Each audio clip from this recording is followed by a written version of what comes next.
Well, please sit down. And may I add my very, very warm welcome indeed to you, especially if you're here for the first time visiting us or an occasional visitor.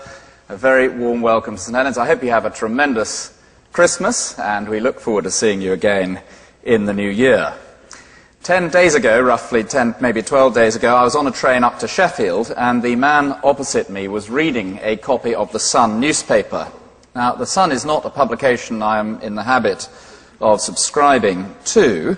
However, I couldn't help noticing this most striking headline on its front page. Dad bit off man's finger at nativity. Now, I don't know with what intention you have joined us this lunchtime for our carols at St. Helen's.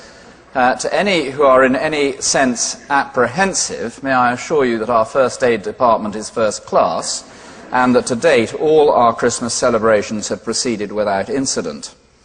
However, when he got off the train, skirting over the page that I know my wife would not approve of me looking at, I turned to follow up on the story and came to the centre pages, which read like this: "Is your grotto great or grotty?" And if it was great, it was ranked a cracker, and if it was grotty, then it was awarded a turkey. And as I proceeded on my way to Sheffield, I couldn't help asking myself, well, what really is Christmas all about? And I determined to look at verse 14 of chapter 1 of this most famous of Christmas readings, which if you turn to it, you'll find on page 3. And as I read it out, I think you'll agree with me that it takes us right to the heart of the true meaning of Christmas. Sentence number 14, page 3. Perhaps you'd like to look down at it. "The Word became flesh and dwelt among us, and we have seen his glory, glory as of the only Son from the Father, full of grace and truth." Two very simple points then, and then some concluding remarks. First, we are dealing here with history. That is, we are dealing with trustworthy, first-hand eyewitness reportage. It is substantiated by multiple independent, rational witnesses. It stands the test of close scrutiny. And it is, as the historians would say, both falsifiable and reliable. And that point, you can see, if you look down again, is made for us in our sentence halfway through. We have seen his glory. So these eyewitnesses who recorded this truth for us saw Jesus, touched Jesus, listened to Jesus, learned from Jesus, knew Jesus personally. Jesus was a real figure in real-time history, and the events of his life and the substance of his teaching are faithfully recorded for us. There is, if you like, a fact on the table. Now, we could spend at least 3-hour-long lectures, 3 one-hour lectures exploring this. I would be delighted to do so. I notice one or two of you looking marginally nervous. It is not my intention right now. It is almost inexhaustible subject, and I'd very happily speak to you at great length on it. There's more than enough material. But just in sort of passing, the eyewitnesses are named, concurrent events are accurately recorded, place names and people's names are given. Current political and religious leaders, concurrent political and religious events. Caesar Augustus is emperor, Quirinius is governor, Herod is king over the province of Judea. And then sort of smaller geographical details, such as prevailing winds, which haven't changed over the centuries, and architectural details, and tree species that can only be found in particular little niche areas of the Middle East are recorded, so that all of these are accurately portrayed, even as the events of Jesus' life are interwoven into what we know to be the factual fabric of the first century. So then, of course, the Gospel accounts are much more than mere history, but they are historical, written either by eyewitnesses or, in the case of Luke's Gospel, an investigative historian who has carefully interviewed the eyewitnesses. We need not be shy about them, or embarrassed by them, or uncertain, or lacking in confidence about them. Indeed, I hope you might take a gospel away with you. Please do. And even better, ask somebody you know in the office to read it with you and to explore the accounts and the eyewitness material. Many, many have done that over the years from St. Helen's here. I've read John's Gospel with numerous men over the years, and I'm always struck by the response of my legally trained friends. One individual brought up in an atheistic home, now in his mid-20s, a barrister, paused at one point in our study. His name was Helen. This bears all the marks of authentic eyewitness testimony. You will find that it does. Just one or two very simple observations. First, this means the facts of Christmas are not on a par with Harry Potter, Santa and his elves, Frodo and Sam, Shrek, or Spider-Man. I know it's patronizing to say that, but we do need to remind ourselves of it. Secondly, this means that the materials in the Gospel is unlike any other religious material you will find in the world. I remember having breakfast with the ancient historian Dr. Paul Barnett, professor at Macquarie at University. I was about to speak on Luke's Gospel here on a Tuesday, I think a carol service time, and he turned to me and he said, "You do realize, don't you, William, this makes this material unique. Whatever you think of what it says, there is no other religious material like it." And third, in order to discount these Gospels as history, we would have to take some pretty big steps. We could try and persuade one another that all four Gospels were written independently, weaving in the fictional life of Jesus with the events of history. But then you would have to believe that the four Gospel writers invented a form of literature, the historical fictional novel, that didn't appear again in human history for a further 1,500 years. And I would like to suggest that that is a pretty big leap of faith on your part, which I am not prepared to subscribe to. History. Secondly, divinity.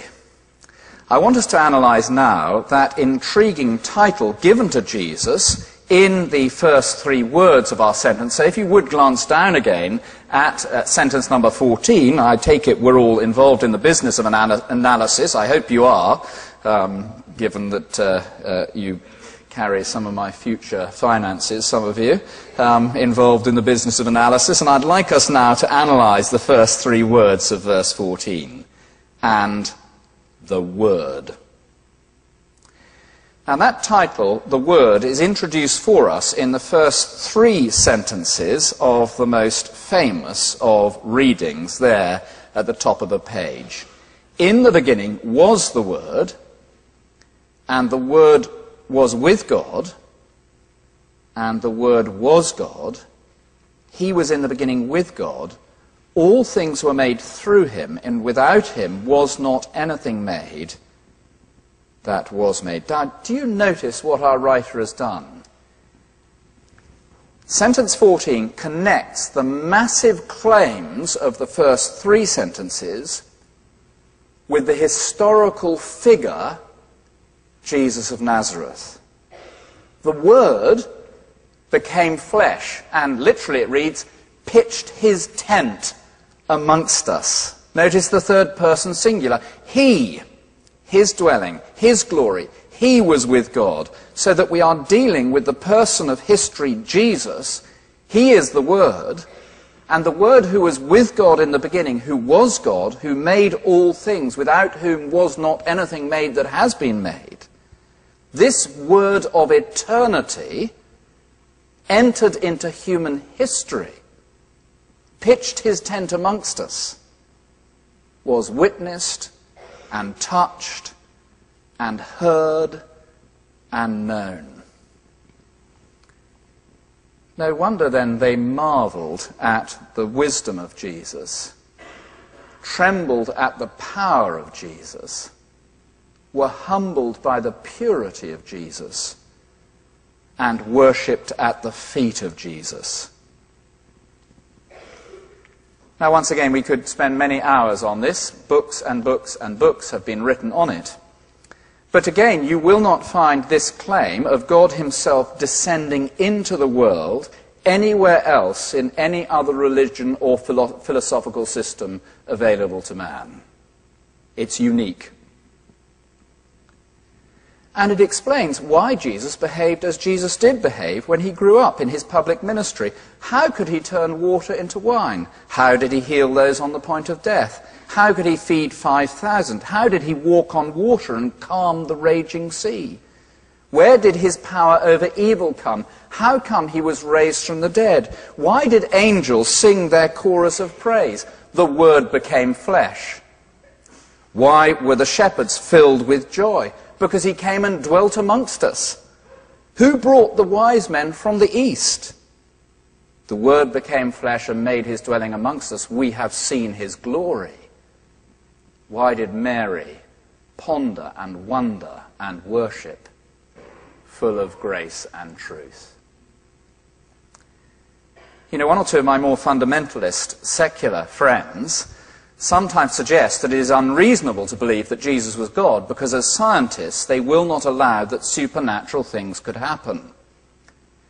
Their reasoning is essentially along these lines. I will not allow this evidence because it does not fit my conclusions. That is not entirely rational, logical thinking. I will not allow Jesus to be God or to have done anything supernatural because I do not believe supernatural things happen.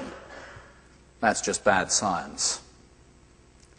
No, the eyewitness evidence of history would have it that Jesus behaved as you would expect God to behave because Jesus, the man of history, is the God of eternity. This single, simple fact blows a glorious blast of refreshing, cool air across the sentimental slush of Christmas.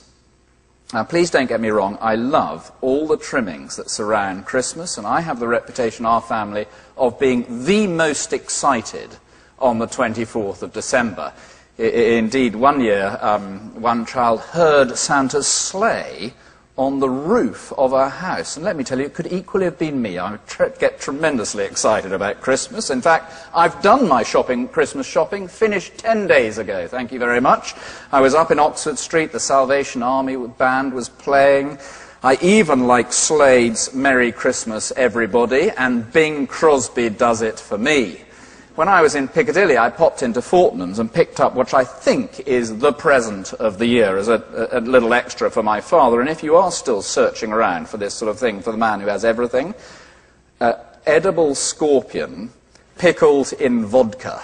And I felt this would just give him a little bit of a pick-up after lunch in his 87th year. So there's not a hint of Victor Meldrew in my body, and I love Christmas.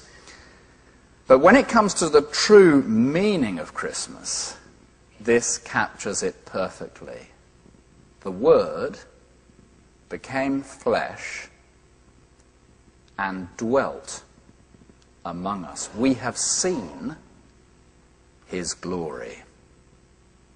How we've just sung about it. He came down from earth to earth from heaven, who is God and Lord of all. Christ, by highest heaven adored. Christ, the everlasting Lord. Veiled in flesh, the Godhead see. Hail, the incarnate deity.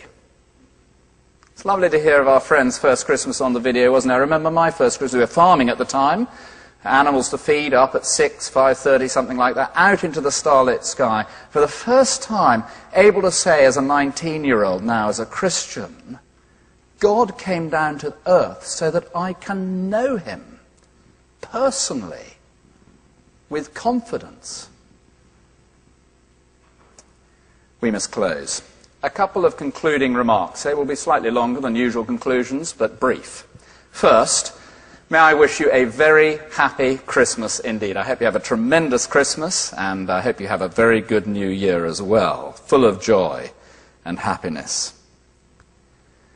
But let me say, do we not need this?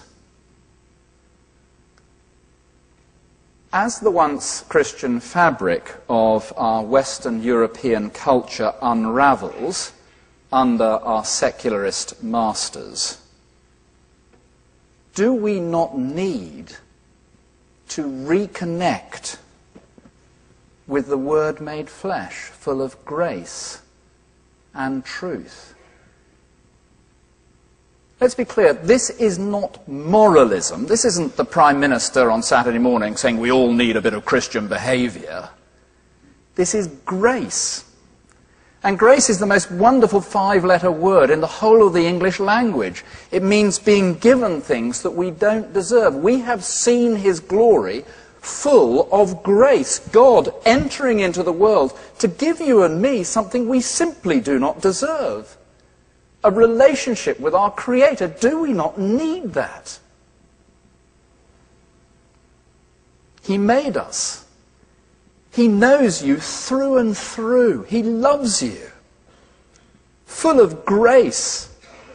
And he entered into the squalor of this world with all that's so wonderful and yet so wretched about it, so that you might know him, rather than face a cold and dry secularist future full of grace. Do you not need it?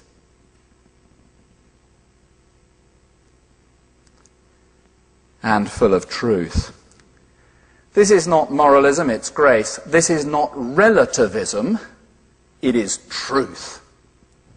True truth, absolute truth. Truth that is unchanging, truth that trumps all other claims to truth, because God has entered into the world and has declared himself so that there is no longer any need for uncertainty or speculation. God has made himself known.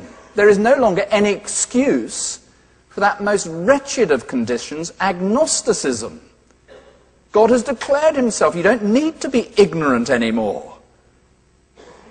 The Word became flesh and dwelt amongst us. Do we not need that? Grace and truth from our Creator. Well, do please take away this gospel. Please read it. You could finish it before we resume here on January the 10th, on Tuesday the 10th of January. On Tuesday the 10th of January, I am going to be speaking by way of follow-up to this service on verse 12 of chapter 1. Just one verse, a very simple, plain analysis of what it means to be a child of God and to have this relationship. But note this. If God has entered the world and made himself known, full of grace and truth, then that truth shines a spotlight on me. And if I determine that I will have nothing to do with the Word made flesh, that I don't want to know him, I want to hold him at arm's length, then the truth is out about me as well. I don't want God in my life. I want a cold, dispassionate, secularist future. I don't want the grace of God. I want to plough my own course through life with nothing to do with my Creator. And that is a grim truth indeed. Well, we're going to close by singing Hark the Herald Angels Sing. Let's stand.